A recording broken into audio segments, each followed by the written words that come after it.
విశ్వవిద్యాలయాలు కేంద్రం గుప్పిట్లోకి.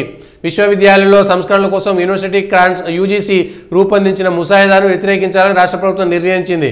ఈ ముసాయిదా అమల్లోకి వస్తే విశ్వవిద్యాలయాలు కేంద్రం గుప్పిట్లోకి వెళ్తాయని ఆందోళన చెందుతుంది. ఇది తీవ్ర అభ్యంతరకరంగా ఉందంటూ కేంద్రానికి లేఖ రాయనుంది.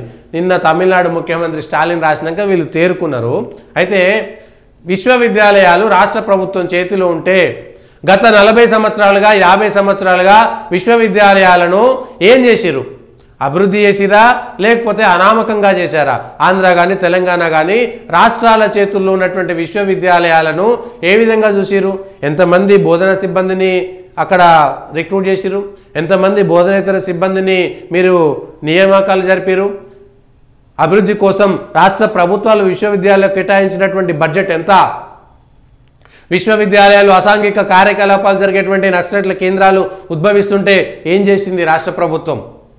విశ్వవిద్యాలయాలలో చదువులకు కేంద్రంగా ఉండే విధంగా, రీసెర్చ్ ఉండే విధంగా కొత్త కొత్త తయారీ కేంద్రాలకు విశ్వవిద్యాలయం ఎందుకు ఉండట్లేదు? ఒకప్పుడు ఉస్మానియా విశ్వవిద్యాలయంలో ఇంజనీరింగ్ చదివారంటే ఉస్మానియా విశ్వవిద్యాలయం పట్టా అనేక దేశాలు కళ్ళకద్దుకొని తీసుకునేది. వాళ్ళ ఉస్మానియా విశ్వవిద్యాలయం ఏ స్థాయిలో ఉంది, ఏ ర్యాంకులో ఉంది? కాకతీయ విశ్వవిద్యాలయం పరిస్థితి ఏంది? అనేకంగా ప్రారంభించబడినటువంటి తెలంగాణ యూనివర్సిటీ, శాతవాహన యూనివర్సిటీ, లేకపోతే మిగిలిన గాంధీ నల్గొండలో ఉండేటువంటి యూనివర్సిటీ, అనేక యూనివర్సిటీల్లో ఉన్నటువంటి ఏర్పాట్లు ఏ విధంగా ఉన్నాయి, వసతులు ఏ విధంగా ఉన్నాయి? ఒక్కొక్క విద్యార్థి ఎందుకు 15-20 సంవత్సరాలుగా ఉండిపోతున్నారు? సెంట్రల్ గవర్నమెంట్ చేతిలో ఉండేటువంటి హెచ్సియు, జేఎన్యు లాంటి దాంట్లో కూడా ఎందుకు ఒక్కొక్క విద్యార్థి 10-12 సంవత్సరాలు ఉంటాడు? మా అంటే ఒక కోర్సు 2 కోర్సులు చదువుకోవచ్చు. కానీ 10 ఏళ్ళు 12 ఏళ్ళు ఒక విద్యార్థి ఒక హాస్టల్లో ఎందుకు ఉంటున్నాడు? ఒకే విద్యార్థి 10-12 సంవత్సరాలు ఎందుకు చదువుకోవాల్సి వస్తుంది? ఒక యూనివర్సిటీ కేంద్రంలో ఒక విద్యార్థి ఒక కోర్సు 2 కోర్సులకే పరిమితం కావాలని ఎందుకు చెప్పట్లేదు? లేదా ఒక పీజీ ఒక పిహెచ్డి మాత్రమే చేయాలని ఎందుకు చెప్పడం లేదు? ఇట్లా చదువుల పేరుతో అక్కడ రాజకీయాలు ఉండాలి. అక్కడి నుంచే వస్తారు రాజకీయ నాయకులు. విద్యార్థి ఉద్యమాల నుంచే, విద్యార్థి రాజకీయాల నుంచే అనేక మంది నాయకులు ఉద్భవించినటువంటి సంఘటనలు ఉన్నాయి. కానీ పిచ్చి పిచ్చి పనులకి వెళ్ళిపోతున్నాయి. దేశ వ్యతిరేక కార్యకలాపాలకు కేంద్రంగా ఉంటున్నాయి. కేవలం పనికిరాని పనులకు ఇవాళ విశ్వవిద్యాలయాలు కేంద్రంగా ఉండడానికి కారణం ఏమిటి? కేంద్ర ప్రభుత్వం చేతిలో ఉండేటువంటి సంస్థలు కానీ రాష్ట్ర ప్రభుత్వం చేతిలో ఉండేటువంటి వాటి గురించి ఒకసారి ఆలోచించాలి. ఎన్నేళ్ళైతుంది ఒక వీసీ యొక్క నిర్ణయాలు తీసుకొని? ఎంతమంది బోధనా సిబ్బందిని ఉన్నారు ఇవాళ? ఎందుకు ఇవాళ హాస్టల్స్ వికృతంగా మారిపోతున్నాయి? ఎందుకు విద్యా విధానం సరిగ్గా లేదు? ఎందుకు ఒక యూనివర్సిటీ నుంచి పట్టా వస్తే ఎందుకు ఉద్యోగాలు రావడం లేదు?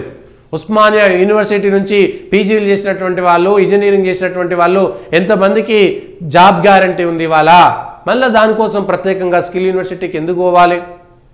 ఇది ఆలోచించాల్సినటువంటి విషయం. మెరుగైనటువంటి విశ్వవిద్యాలయ కేంద్రాలను ఎందుకు చేయలేకపోతున్నాం? ఎందుకు సరస్వతి కేంద్రాలుగా కాకుండా అవి పనికిరాని కేంద్రాలుగా మారిపోయినాయి? కాబట్టి కేంద్రం తీసుకోవాల్సినటువంటి పరిస్థితి వస్తుంది. కేంద్రమే తీసుకోవాలన్నా రాష్ట్రాలకు హక్కులు ఉండొద్దా? రాష్ట్రాలకు హక్కులు ఉండాలి, రాష్ట్ర ప్రభుత్వాలకు హక్కులు ఉండాలి. కానీ అన్ని రాష్ట్రాలు కూడా చదువుకు ఎంత బడ్జెట్ కేటాయించడం? ఉన్నత విద్యకు కానీ, మాధ్యమిక విద్యకు కానీ, ప్రాథమిక విద్యకు కానీ ఎందుకు ఇవాళ ప్రభుత్వ పాఠశాలలన్నీ కుంటుపడిపోతున్నాయి?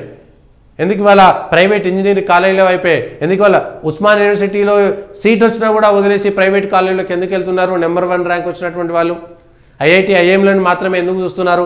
ఒకప్పుడు ఐఐటి కంటే, ఐఐఎంలలో వచ్చేటువంటి సీట్ల కంటే కూడా ఉస్మానియా యూనివర్సిటీలో వచ్చేటువంటి డిగ్రీ కోసమే, పీజీ కోసమే అనేక మంది ఎదురు చూసేది కదా.